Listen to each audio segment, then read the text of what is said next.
लेकिन सवाल चीन की नियति का है। इनका J-35A 52,000 फीट की ऊंचाई तक उड़ सकता है।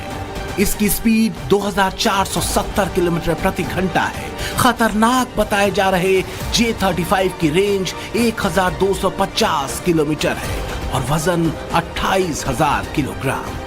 हवा से हवा और हवा से जमीन पर हमला करने में इसे महारत हासिल है। दावा है कि एक बार में 8 टन से ज्यादा वॉरहेड ये ले जा सकता है। चीन अपने इस महंगे और अहम फाइटर जेट की टेस्टिंग पाकिस्तान में कराना चाहता है, ठीक उसी तरह जैसे उसने PL-15 मिसाइल के पाकिस्तानी वर्जन का भारत के ऊपर इस्तेमाल किया। पहली बार किसी वॉरफेयर में इस्तेमाल होने वाली PL-15E मिसाइल को भारत के एयर डिफेंस सिस्टम ने पूरी तरह से तबाह कर दिया।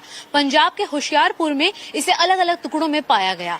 कुछ रक्षा जानकारों का यह कहना है कि इसे पाकिस्तान ने JF-17 से दागा होगा, लेकिन चीनी अंतरखाने से यह खबर है कि अगर इसे किसी चीनी जेट से उड़ाया गया होता, दागा गया होता, तो शायद इसके फेल होने के चांसेस कम होते।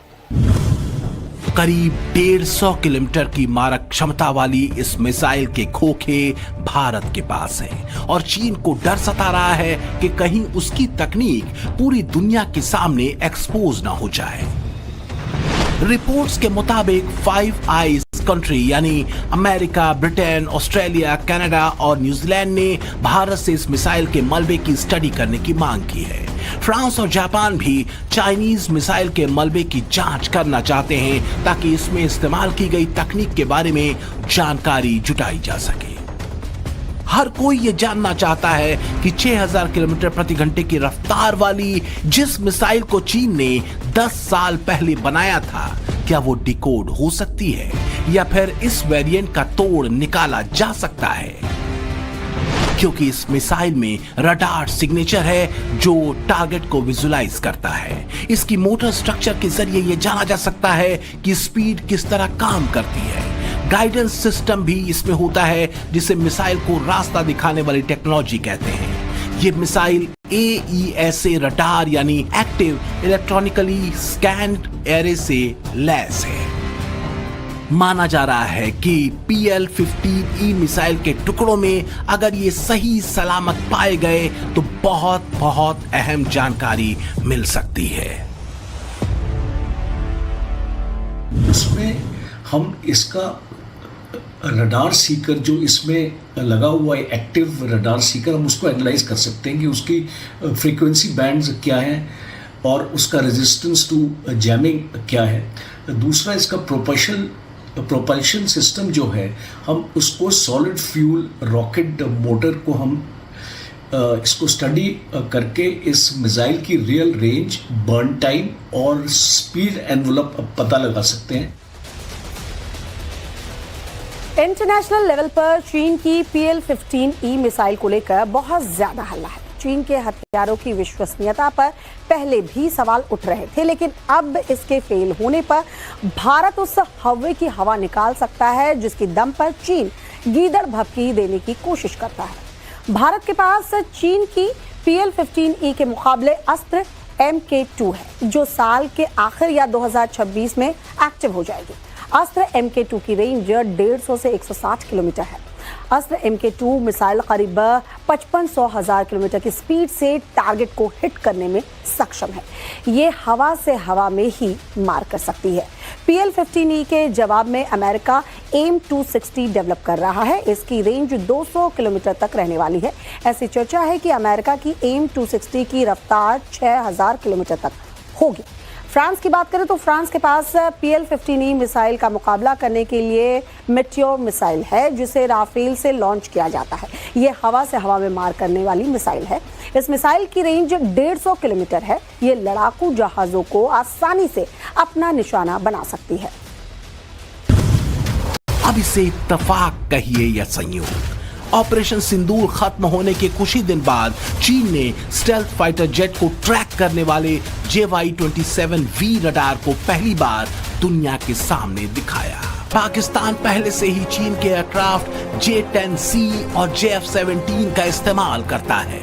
एयर डिफेंस सिस्टम के तौर पर चीन में बना HQ-9, HQ-16 और FN-16 पाकिस्तानी सेना के पास है। चीन का CH-4 और विंगुलूंग ड्रोन भी पाकिस्तान के पास है।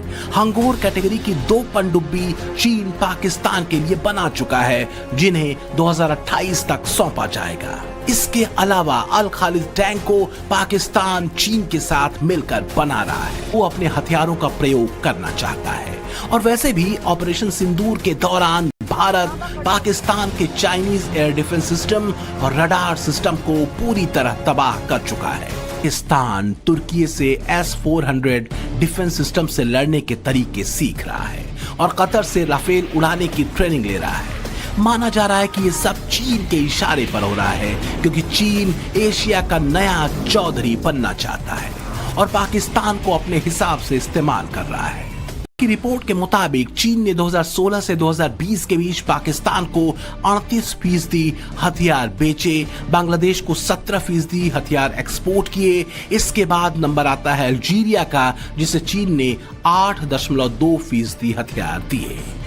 तो मानना पड़ेगा हमें, क्योंकि चीन पाकिस्तान को हमारे खिलाफ खड़ा करना चाहता है और उसका तरह तरह के विमान, मिसाइल्स और जो उनके एयर डिफेंस सिस्टम्स हैं वो सब देख रहा है। लेकिन आपने देखा कि जो ऑप सिंदूर में उनकी क्षमता के बारे में आपको पूरा ज्ञान हो गया कि हमने एक दिन के ऑपरेशन में 23 मिनट्स के ऑपरेशन में उनको 20% असेट्स को ध्वस्त कर दिया। तो उससे भारत को भय का नहीं, संकल्प का ही एक निर्देश मिलता है। चीन और पाकिस्तान के बीच सीपैक का मुद्दा एक बार फिर से उछला है। चीन ने इस बार गिलगित बाल्टिस्तान से पाकिस्तान के ग्वादर होते हुए अफगानिस्तान को जोड़ने वाली सड़क को बनाने के लिए मुहर लगा दी है। दरअसल चीन इस सड़क के जरिए मिडिल ईस्ट तक अपनी पहुंच बनाना चाहता है, लेकिन भारत इसे चीन की विस्तारवादी नीति का हिस्सा बताते हुए विरोध कर रहा है। वजह यह है कि पीओके के रास्ते चीन का पाकिस्तान तक जाने का प्लान।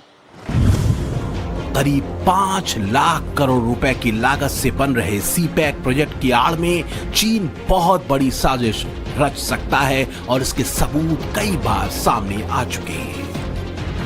रिपोर्ट्स के मुताबिक चीन स्टील से बने बंकर पीओके में बना रहा है। इन बंकरों में आतंकी संगठनों और पाकिस्तानी सेना को सुरक्षित पनाह देने की कोशिश है।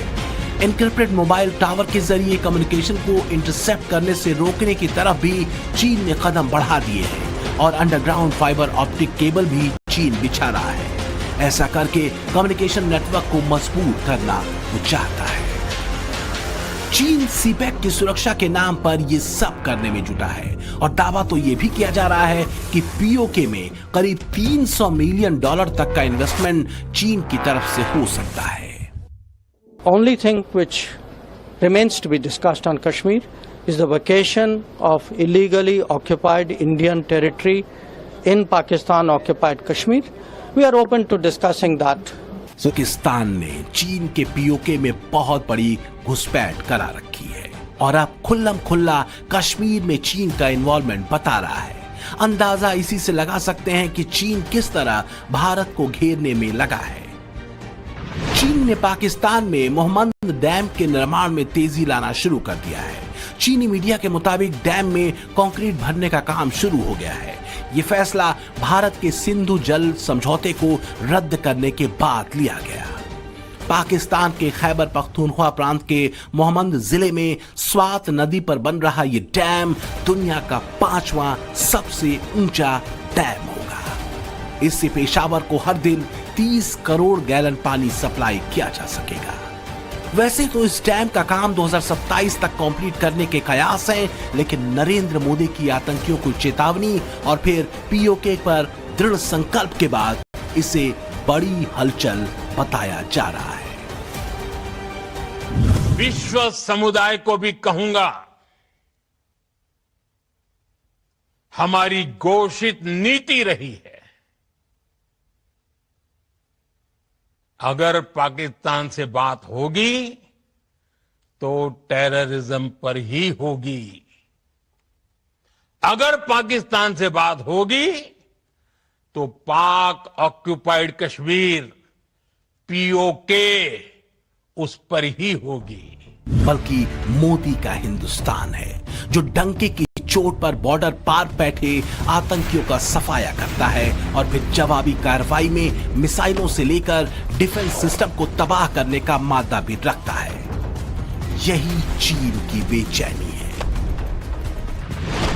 चीन ने 1979 के बाद से कोई बड़ा युद्ध नहीं लड़ा है।